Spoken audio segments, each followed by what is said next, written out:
പ്രിയപ്പെട്ടവരെ, നമ്മളെ പുതിയൊരു വീഡിയോയിലേക്ക് എല്ലാവർക്കും സ്വാഗതം. അപ്പോൾ ഇന്ന് വെറൈറ്റിയാണ് നമ്മളെ പരിപാടിയെ കാണിച്ചത്. അപ്പോൾ ഒരുപാട് ആളുകൾ ചോദിച്ചിട്ടുണ്ടായിരുന്നു, എല്ലാ വ്ളോഗേഴ്സും പറഞ്ഞ മാതിരിയല്ല, അത് വെറുതെ റീച്ചിന് വരല്ല. നമ്മൾ കാറ് വാങ്ങിയ സമയത്ത് ഇപ്പം നമ്മൾ ഇൻസ്റ്റാഗ്രാമിൽ നമ്മളെപ്പോഴും സ്ഥിരമായിട്ട് റീൽസ് നമ്മൾ കാർ ഓടിച്ച് പോകുന്നത് സാധനങ്ങളാണ്.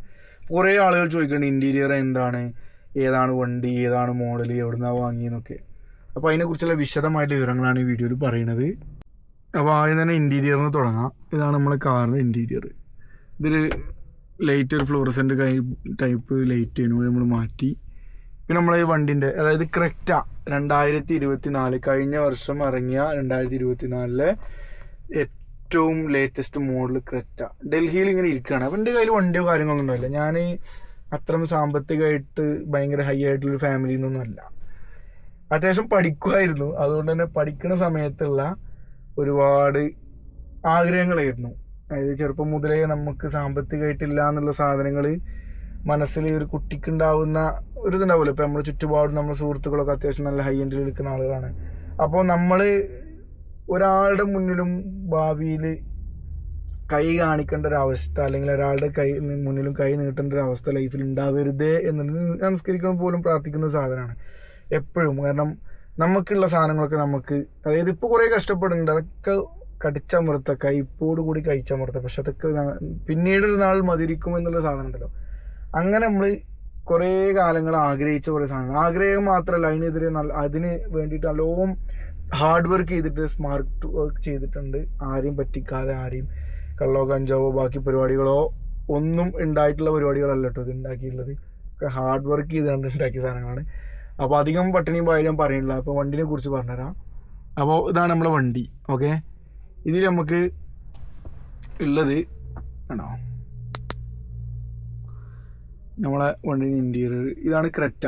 അങ്ങനെ ഡൽഹിയിൽ ഒരു ദിവസം ഇരിക്കുന്ന സമയത്താണ് ഒരു വണ്ടി എടുക്കുക എന്നുള്ളൊരു ഇത് വരുന്നത്. എൻ്റെ ഏകദേശം എനിക്ക് ഒരു 5-6 ലക്ഷം റുപ്യൻ്റെ കയ്യിൽ വന്നപ്പോൾ പെട്ടെന്ന് എന്ത് ചെയ്തു, അതായത് പെട്ടെന്ന് ഒന്നല്ല, ഞാനിങ്ങനെ കുറച്ച് പൈസ അവിടെ ഇവിടെയൊക്കെ ഇതാക്കി പല ബിസിനസ്സും പിന്നെ ട്രാവൽ ബിസിനസ്സൊക്കെ ആയിട്ട് അങ്ങനെ ഇതാക്കി ഒരു കുറച്ച് പൈസ പെട്ടെന്ന് കയ്യിൽ വന്ന സമയത്ത് ഒരു വണ്ടി എടുക്കാം എന്നുള്ളൊരു പ്ലാൻ വന്നിരിക്കുകയും അത് വീട്ടുകാരോടൊന്നും പറയാതെ, ആരോടും പറയാതെ നൈസായിട്ട് എന്ത് ചെയ്തു, വണ്ടിക്ക് പ്ലാൻ ചെയ്തു. ആ സമയത്ത് എന്നോട് എന്ത് ചെയ്തു, വീട്ടുകാർ ഇത് അറിഞ്ഞിട്ട് ഹിമ്മിപ്പിയൊക്കെ പറഞ്ഞു വണ്ടി ഒന്നും എടുക്കണ്ട, കാരണം ഇജ്ജ് ഇവിടെ ഇല്ലല്ലോ. കാരണം ഞാൻ എപ്പോഴും നാട്ടിലില്ല, ഞാൻ എപ്പോഴെങ്കിലുമൊക്കെ വരുള്ളൂ. അപ്പോൾ വണ്ടി എടുത്തു കഴിഞ്ഞാൽ ഇതല്ല. അപ്പോൾ അതിൽ കുറച്ചുകൂടി പൈസ കൂട്ടിയിട്ട് എന്ത് ചെയ്തു, അതിലൊരു വർഷം കൂടി വെയിറ്റ് ചെയ്യേണ്ടി വന്നു. ഞാൻ നേരെ നാട്ടിൽ കുറച്ച് സ്ഥലങ്ങളൊക്കെ വാങ്ങി, അങ്ങനെ പോയി. പിന്നെ ഉള്ളത്, ഞാൻ എന്തായാലും വണ്ടി ആഗ്രഹിച്ചു, ഞാൻ വണ്ടി എടുക്കണം എന്ന് ഞാൻ എന്നോട് തന്നെ പറഞ്ഞു. ഞാൻ ആരോടും പറഞ്ഞില്ല, വണ്ടി എടുത്തു. വീട്ടുകാരെന്ത് ചെയ്തു, വീട്ടുകാരെ ഏറ്റവും വലിയ ആഗ്രഹമാണ് ഞാൻ കല്യാണം കഴിക്കാന്നുള്ളത്. അതെന്തോ ഭാഗ്യമെന്നോ നിർഭാഗ്യമെന്നോ, ഫൈൻഡിങ് അല്ല, meeting right person at right time എന്നുള്ളൊരു സാധനത്തിൽ ഞാൻ വിശ്വസിക്കുന്നുണ്ട്. അല്ലെങ്കിൽ അത്രത്തോളം മോശപ്പെട്ടൊരു പരിപാടിയില്ല. അതായത് മാരേജ് എന്നുള്ളത് നല്ല രസമായിട്ടുള്ള പരിപാടിയാണ്.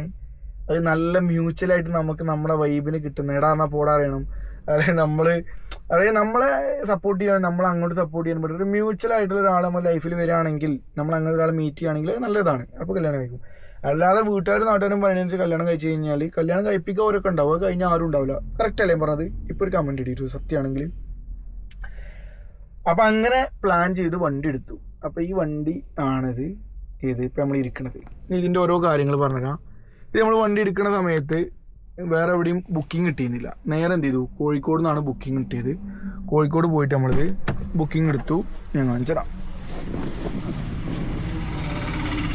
ഇതിലിങ്ങനെ നമ്മൾ വന്ന് നേരെ കാണുന്നുണ്ടല്ലോ അല്ലേ, നമ്മൾ നേരെ കോഴിക്കോട് ബുക്ക് ചെയ്തു. അതായത് ഒരു നമ്പർ കിട്ടിയാൾക്ക് വിളിച്ച് ബുക്ക് ചെയ്ത്, ശരിക്കും നിലമ്പൂരിൽ നിന്ന് പെരുന്തൽമണ്ണെന്നോ മഞ്ചേരിയിൽ നിന്നൊക്കെ എടുത്താൽ മതിയായിരുന്നു. പക്ഷേ ആ ഒരു അതിർപ്പത്തിൽ നേരെ എന്ത് ചെയ്തു, കോഴിക്കോട് നിന്ന് ബുക്ക് ചെയ്തിട്ട് എടുത്തു. ഏകദേശം 12 ലക്ഷത്തി സംതിങ് ആണ് വണ്ടിക്ക് റേറ്റ്, ബേസ് റേറ്റ് ഉണ്ടായിരുന്നത്. 13 ലക്ഷം സംതിങ് ആണ് ശരിക്കും വണ്ടീൻ്റെ റേറ്റ് ഉണ്ടായിരുന്നത്. അപ്പോൾ നമുക്ക് 12 സംതിങ് എന്തോ ഇതായങ്ങാണ്ട് സെറ്റ് ചെയ്തു. അതിന് ശേഷം അത് വണ്ടിൻ്റെത്, പിന്നെ ഇൻഷൂർ, അത് ഒക്കെപ്പാട് ഏകദേശം ഒരു 10-16 ലക്ഷം റുപ്യേൻ്റെ മുകളിലായിരിക്കും. അപ്പോൾ ആദ്യം തന്നെ ഈ വണ്ടിയിൽ നമ്മൾ എടുക്കുന്ന സമയത്ത് ഇതിലൊന്നുമില്ല. ഇപ്പോൾ ഈ ഒരു ഗ്യാപ്പ് ഉണ്ടോ, ഇപ്പോൾ കറക്റ്റ് എടുത്ത ആൾക്കാർ ഉണ്ടാവും, ഇവിടെ ഒരു ഗ്യാപ്പ്, ഈ സാധനം ഉണ്ടാവും. ഓക്കെ, ഈ ഒരു സാധനത്തിൽ സ്റ്റീരിയോ ഇത് നമ്മൾ വെച്ചതാണ്. ഇതിവിടെ എന്നോട് റേറ്റ് പറഞ്ഞത് ഏകദേശം 50 സംതിങ് ആണ്. ഒക്കെപ്പാടെ. അതായത് ഈ വണ്ടിക്കുള്ള ഫുൾ സാധനങ്ങൾ ബേസ് മോഡൽ എടുത്തിട്ട് ഫുൾ ഓപ്ഷനിൽ ഈ ഒരു ഇത് വരും. സൺറൂഫ് എനിക്ക് താല്പര്യമില്ല. ഇൻഷാല്ലാ നമ്മൾ വേറെ വണ്ടിയൊക്കെ വാങ്ങുന്ന സമയത്ത് അത് ചെയ്യണമെന്നുണ്ട്. അപ്പോൾ ഈ സൺറൂഫ് അല്ലാത്ത എല്ലാ സാധനങ്ങളും ഇങ്ങോട്ട് പറഞ്ഞു 1 ലക്ഷത്തി സംതിങ്ങിന് 2 ലക്ഷം റുപ്യേൻ്റെ ഒരു പാക്കേജ് ഉണ്ടായി ചെയ്തിരുന്നത്. ഞാൻ പറഞ്ഞു പാക്കേജ് എനിക്ക് വേണ്ട, എനിക്ക് വണ്ടി മാത്രം മതി എന്ന് പറഞ്ഞു. അങ്ങനെ എന്ത് ചെയ്തു, ഞാൻ ഡൽഹിയിൽ നിന്ന് ബാക്കിയുള്ള സാധനങ്ങളൊക്കെ പറിച്ചു. വണ്ടി ബുക്ക് ചെയ്ത് 5000 രൂപ എടുത്ത വണ്ടി ബുക്ക് ചെയ്ത് ബാക്കി സാധനങ്ങളൊക്കെ ഡൽഹിയിൽ നിന്ന് ഞാൻ അപ്പോൾ ഇതിന് പർച്ചേസ് ചെയ്തു. ഞാൻ കാണിച്ചു തരാം. ഇതിൽ ഇപ്പോൾ സ്റ്റാറിങ് കൺട്രോള് നമുക്ക് ഈ ഒരു സാധനം ഉണ്ടല്ലോ, ഇതൊന്നേ വരുള്ളൂ, വണ്ടി ഓഫാണ്. പിന്നെ ഈ ഒരു ഭാഗത്ത് വരില്ല, അപ്പോൾ ഇത് വെച്ചു. പിന്നെ അതേപോലെ തന്നെ സീറ്റ് കവർ, ഇതല്ലേന് സീറ്റ് ഈ ഒരു ഷെയ്ഡിലാണ് കളർ വരിക, ഈ 2 ഷെയ്ഡിലാണ് വണ്ടിൻ്റെ കളർ വരിക. അപ്പോൾ എന്ത് ചെയ്തു, നമ്മൾ ഈ ഒരു സാധനം ഉണ്ടല്ലോ, ഈ കുഷൻ സാധനങ്ങൾ നമ്മൾ പെരിന്തൽമണ്ണ ഒരു കടയിൽ നിന്ന് അടുപ്പിച്ചതായിരുന്നു. ഓക്കെ, അത് കഥ പറയട്ടെ, ഞാൻ ഇപ്പോൾ വരാം. വരാം നിസ്കരിക്കാനുള്ള മുസല്ല വെച്ചിട്ട് ഞാൻ വരാം. അപ്പോൾ അങ്ങനെ ഇത് ചെയ്തു, ഈ സാധനം ചെയ്തു. ഇതിന് ഏകദേശം ഒരു 8000 റുപ്യേൻ്റെ ഉള്ളിലൊക്കെ വന്നിട്ടുള്ളത് തോന്നുന്നുണ്ട്.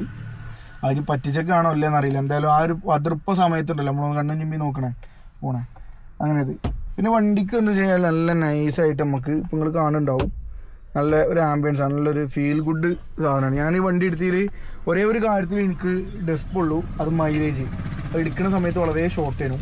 ഇപ്പോൾ ഏകദേശം 8000 സംതിങ് കിലോമീറ്റർ ആയി. ഞാൻ വരുമ്പോൾ ഇപ്പോൾ 5-6 ദിവസമായി വണ്ടിൻ്റെ ഉള്ളിൽ കയറി കഴിഞ്ഞാൽ പിന്നെ ഞാൻ ഇറങ്ങലില്ല. അങ്ങനെ ഇതുണ്ട്, വീട്ടിൽ കിടന്നുറങ്ങും. പിന്നെ നേരെ എവിടെയെങ്കിലുമൊക്കെ പോകും. ഇവിടെ വന്നു കഴിഞ്ഞാൽ ഇപ്പോൾ ഈ വന്നിട്ട് ഞാൻ വന്നിട്ട് ഒരു 8 ദിവസമായിട്ടുള്ളൂ. അതിലിപ്പോൾ 3 ദിവസം ഊട്ടിയിലായിരുന്നു, ഇപ്പോൾ ഇന്ന് വയനാട്, അങ്ങനെ പോയിക്കൊണ്ടിരിക്കുകയാണ്. ഇന്നലെ നമ്മൾ വൈജർഗ്രാമിൻ്റെ നമ്മളൊരു ഇഫ്താർ മീറ്റ് ഉണ്ടായിരുന്നു, നമ്മളൊരു ബാച്ചിൻ്റെ പോലെ കൂടിയായിരുന്നു. അങ്ങനെ ചുരുക്കി പറഞ്ഞു കഴിഞ്ഞാൽ കിടന്നുറങ്ങുന്ന സമയത്ത് വീട്ടിലുണ്ടായി, അല്ലാത്ത സമയത്തൊക്കെ പുറത്താണ്.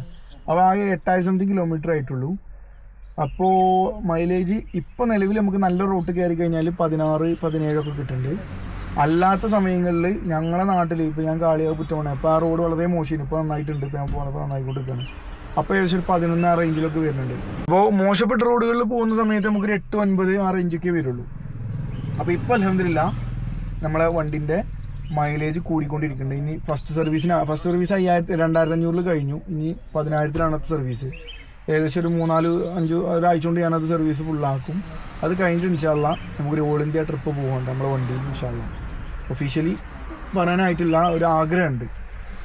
അപ്പോൾ അങ്ങനെ ട്രിപ്പ് പോകുന്ന സമയത്ത് മിക്കവാറും ഞാൻ ഒറ്റയ്ക്കായിരിക്കും ഉണ്ടാവുക. ചിലപ്പോൾ നമ്മളെ യാത്രയിൽ എൻ്റെ സുഹൃത്തുക്കളായിട്ടുള്ള കുറച്ച് ആളുകളുണ്ടാവും, അതിൽ 1-2 ആളുകളുണ്ടാവും. പിന്നെ നമ്മൾ പരിചയമുള്ള ആളുകൾക്ക് വരണം എന്നുണ്ടെങ്കിൽ ഓരോ സ്ഥലങ്ങളിലേക്കൊക്കെ 1-2 ദിവസമൊക്കെ ജോയിൻ ചെയ്ത് പോകാൻ പറ്റും. അത് ഈ ഒരു ഓൾ ഇന്ത്യ ട്രിപ്പിൻ്റെ ഒരു വൈബ് അറിയാൻ വേണ്ടിയിട്ട്. അത് നമ്മളെ കൂടെ ഒരു നൈറ്റ് അല്ലെങ്കിൽ ഒരു ഡേ സ്പെൻഡ് ചെയ്യാനൊന്നുമല്ല, ആ ഒരു വൈബിനല്ല. ഓക്കെ, നമുക്ക് പിന്നെ പറയാം.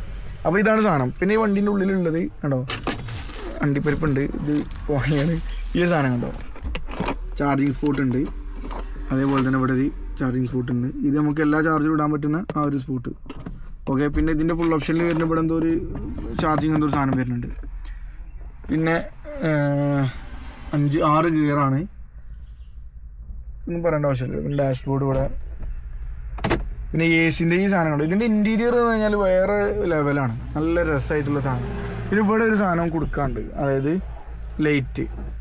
ആ ലൈറ്റിൻ്റെ ബാക്കിലുണ്ട്, പക്ഷെ ഞാൻ എന്ത് വെച്ച് കഴിഞ്ഞാൽ അത് വാങ്ങിയിട്ടുണ്ട്, അത് കൊടുക്കാൻ പറ്റിയില്ല. അപ്പോൾ ഇതിന് ഞാൻ ട്രാവൽ ചെയ്ത് പോയി. പിന്നെ ഇതിന് വണ്ടി ഇടിച്ച് നിർത്തി കൊടുക്കണം. നിർത്തി കൊടുക്കുമ്പോൾ തന്നെ നമുക്ക് കുറേ സമയം പോകും. ഓക്കെ, അപ്പോൾ ഇങ്ങനെ ഇത്. പിന്നെ അതിന് ശേഷം പിന്നെ നമ്മളെ വണ്ടിക്ക് വെച്ച സാധനങ്ങൾ ഞാൻ കാണിച്ചു തരാം. പിന്നെ നമ്മൾ ചെറിയൊരു കൂളിങ് ചെയ്തിട്ടുണ്ട്. ഇതുണ്ടോ, ഇതിങ്ങനെ നൈസായിട്ട് ഇവിടെ ഇങ്ങനെ ഒരിത്, ഈ ഒരു സാധനം കണ്ടോ, ലൈറ്റിങ്. അതായത് കണ്ടോ ആ ലൈറ്റിങ്. പിന്നെ ഇങ്ങനെ വന്നിട്ട് ഇതാണ് നമ്മളെ വണ്ടീൻ്റെ സാധനങ്ങൾ. നാസിമ് ഓൻ്റെ വണ്ടി ക്ലിയർ ചെയ്തുകൊണ്ടിരിക്കുന്നുണ്ട്. പിന്നെ വണ്ടി പെട്രോളാണ്. ഓക്കെ, പിന്നെ വേറൊരു സാധനം, ബാക്കിൽ ഇരുന്ന് കഴിഞ്ഞാണ്ടല്ലോ നല്ല ഇതുണ്ടോ, വണ്ടി ബാക്കിലിരുന്ന് കഴിഞ്ഞാൽ നല്ല, നമ്മളൊക്കെ അത്യാവശ്യം കുഴപ്പമില്ലാത്ത ഹൈറ്റും വെയിറ്റുള്ള ആൾക്കാരായതുകൊണ്ട് നമ്മളിങ്ങനെ ഇരിക്കുമ്പോൾ നമുക്ക് വേറൊരു വണ്ടിയിൽ ഇരിക്കുമ്പോൾ നമുക്ക് ഭയങ്കര ബുദ്ധിമുട്ടാണ്. ഇത് അങ്ങനത്തെ പ്രശ്നമില്ല, കാലൊക്കെ നോക്കി നല്ല രസമായിട്ട് ഇരിക്കുക. ഇനി അതേപോലെ തന്നെ നമുക്കൊരു 4 പേരൊക്കെ പോകുന്നൊരു ഇതാണെന്നുണ്ടെങ്കിൽ നമുക്ക് നൈസായിട്ട് ഇത് താത്തി കഴിഞ്ഞാൽ നൈസാണ്. വേണ്ടോ, ഒരു പോർഷൻ ലുക്കും കിട്ടി നമ്മൾ നൈസായിട്ട് ഇങ്ങനെ. പിന്നെ AC അതേപോലെ തന്നെ ഇവിടെ ഇങ്ങനെ ബാക്കിൽ ഇങ്ങനെ AC ഉണ്ട്. ബാക്കിൽ 2 ചാർജിങ് സ്പോട്ട് ഉണ്ട് ഇതിൽ വെക്കാൻ ഇങ്ങനെ. അപ്പോൾ ഇതാണ് നമ്മളെ വണ്ടി. ഓക്കെ. അപ്പോൾ പിന്നെ ഇതേ സാധനങ്ങളുണ്ടല്ലോ ഇപ്പോൾ ഇതിൽ വേറൊരു സാധനം ഇതിൽ കൊണ്ടുവന്നത് ഞാൻ കാണിച്ചു. ഇതിൽ നമ്മൾ കൊണ്ടുവന്ന വേറൊരു സാധനമാണ് ഈ ഒരു സാധനം ഉണ്ടോ, ഇത് റൂഫ് റെയിൽ. ഇത് നമ്മൾ അവിടുന്ന് കൊണ്ടുവന്നേനു. ഇത് അവിടുന്ന് എനിക്ക് ഏകദേശം ചെറിയ പൈസ ആയിട്ടുള്ളൂ. അതായത് ഇതൊക്കെ പാടെ കാൽക്കുലേറ്റ് ചെയ്യുമ്പോൾ ഞാനൊക്കെ പാടെ എന്നോട് ഇവിടുന്ന് 1,00,000 സംതിങ് പറഞ്ഞത് എനിക്കൊക്കെ പാടെ കിട്ടിയത് 75,000 റുപ്യേൻ്റെ ഉള്ളിൽ ഞാൻ ആ സാധനങ്ങളൊക്കെ വാങ്ങിയിട്ട് കൊണ്ടുവന്നു. പിന്നെ ഇതിലുള്ള അലോവിയാണ് കേട്ടോ, നമ്മൾ അലോവി മാറ്റി ഫുൾ ഓപ്ഷൻ്റെ അലോവി തന്നെ നമ്മളാക്കി. അത് വണ്ടി എടുക്കുന്ന സമയത്ത് തന്നെ നമ്മൾ ഓലോട് പറഞ്ഞിരുന്നു. അപ്പോൾ ഓല് അങ്ങനെ മാറ്റാൻ പറ്റില്ല. അത് പിന്നെ ഓല കടയിൽ നിന്ന് വാങ്ങുമ്പോൾ ഓല ഷോപ്പിൽ പോയിട്ട് ഫുൾ ഓല സാധനങ്ങൾ വാങ്ങണം, അങ്ങനത്തെ കുറേ സാധനം. ഞാൻ പറഞ്ഞു എനിക്ക് വണ്ടി മാത്രം മതി, അതിന് പറ്റുമെങ്കിൽ തന്നാൽ മതി, അല്ലെങ്കിൽ വേറെ ഓപ്ഷൻസ് ഉണ്ടല്ലോ. പിന്നെ നമ്മളെ സമയത്തുള്ള ആ സമയത്ത് ബുക്കിങ്ങും അല്ലാതെ കിട്ടുന്നില്ല.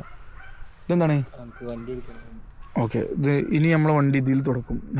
നാസിം തന്നു. അപ്പോൾ ഇതിങ്ങനെ നമ്മുടെ Insta360 വണ്ടി കേട്ടോ. പിന്നെ ഇങ്ങനെ എന്താ വിഷയം എന്താ പറഞ്ഞേ, പിന്നെ ഈ സാധനം നമ്മൾ വാങ്ങി. അപ്പോൾ ഞാൻ നേരത്തെ പറഞ്ഞത് അങ്ങനെ എല്ലാ സാധനങ്ങളും വാങ്ങാൻ പറയുമ്പോൾ അവിടുന്ന് വാങ്ങുന്നതിന് നല്ല പൈസ പോകും. അപ്പോൾ നമ്മൾ ചെയ്ത് ഡൽഹിയിൽ നിന്ന് കൊണ്ടുവന്നു. ഡൽഹിയിൽ നിന്ന് കൊണ്ടുവന്നു കഴിഞ്ഞാൽ ആ കേട് വരും, അതാണ് കുറേ ആൾക്കാർ പറയും വാറൻറ്റി ഇഷ്യൂ. ഇതുവരെ ഒരു പ്രശ്നം നമുക്ക് വന്നിട്ടില്ല, വാറൻറ്റി ഇഷ്യൂ സാധനങ്ങളൊന്നുമില്ല. ഫിറ്റിംഗ് അറിയുന്ന ആളുകൾക്ക് കൊണ്ടുപോയി കൊടുത്തു കഴിഞ്ഞാൽ യാതൊരു പ്രശ്നം. ഞങ്ങൾ ഇൻസ്റ്റാഗ്രാമിലേക്ക് മെസ്സേജ് ആക്കി, ഫിറ്റിംഗ് അറിയുന്ന ആൾക്കാരെ ഞാൻ പറഞ്ഞുതരാം, ഓരോരുത്തർ കൊണ്ടുപോയി കൊടുത്താൽ നമ്മൾ ചെയ്തിരുന്നു. ഈ സാധനം നമ്മൾ വാങ്ങി. ഓക്കെ. പിന്നെ ഇങ്ങനെ ചെറിയൊരു കൂളിങ് നമ്മൾ നൈസായിട്ട് ഇങ്ങനെ ചെയ്തിട്ടുണ്ട്. അലോവി ഉണ്ട്. അലോവിൻ്റെ ഡിസ്ക് നമ്മളെ വീട്ടിൽ ഇപ്പോഴും ഉണ്ട് ഇതിൻ്റെ. ഓക്കെ. അപ്പോൾ ഇതാണ് നമ്മളെ വണ്ടി. ഓക്കെ. അപ്പോൾ ഇനി ഏതെങ്കിലും വണ്ടിയൊക്കെ റിവ്യൂ ചെയ്യണമെങ്കിൽ പറഞ്ഞാൽ മതി, നമ്മൾ ചെയ്തരണോ. നിങ്ങളെ വണ്ടി റിവ്യൂ ചെയ്യണോ? പാർട്സ്. അപ്പോൾ ഡൽഹിയിൽ നിന്ന് അങ്ങനത്തെ പാർട്സുകളൊക്കെ വേണമെങ്കിൽ നിങ്ങൾ എന്ത് ചെയ്യുക, നമ്മളെ കോൺടാക്ട് ചെയ്യുക. വേറൊരു കാര്യം, നമ്മളിപ്പോൾ ഇന്ന് വയനാട്ടിലേക്ക് വന്നിരിക്കുന്നത് നാസിമിൻ്റെ വീട് കാണാനും പിന്നെ ഈ വീട്ടിൽ ഞങ്ങൾ കൊണ്ടുവന്ന കുറച്ച് സാധനങ്ങളുണ്ട് അല്ലേ. നമ്മൾ കൊണ്ടുവന്ന കുറച്ച് സാധനങ്ങളുണ്ട്. മാർബിള്. നിങ്ങൾ വീട് വെക്കാൻ ആഗ്രഹിക്കുന്നുണ്ടെങ്കിൽ നിർബന്ധമായിട്ടും നിങ്ങൾക്ക് ഇവിടെ സ്ക്വയർ ഫീറ്റിൽ കിട്ടുന്ന ആ വീട് കയറിയിട്ട് കാണിച്ചു തരാം. അടുത്തൊരു വീഡിയോയിൽ വ്യക്തമായിട്ട് പറഞ്ഞുതരാം. അപ്പോൾ നമ്മൾ സാധനം വാങ്ങുമ്പോൾ സ്ക്വയർ ഫീറ്റിന് 60-70 റുപ്യ കൊടുക്കണം ഇവിടെ. ആ സാധനം നിങ്ങൾക്ക് പകുതി പൈസയ്ക്ക് നമ്മളിവിടെ എത്തിച്ചു തരും. മനസ്സിലായോ? അപ്പോൾ അതിൻ്റെ വിശദമായിട്ടുള്ള വീഡിയോയും ഇതിൻ്റെ ഒരു ഹോം ടൂറും അടുത്തൊരു വീഡിയോയിൽ കാണാം. അപ്പോൾ എല്ലാവരും സബ്സ്ക്രൈബ് ഒക്കെ ചെയ്യും. Bye guys.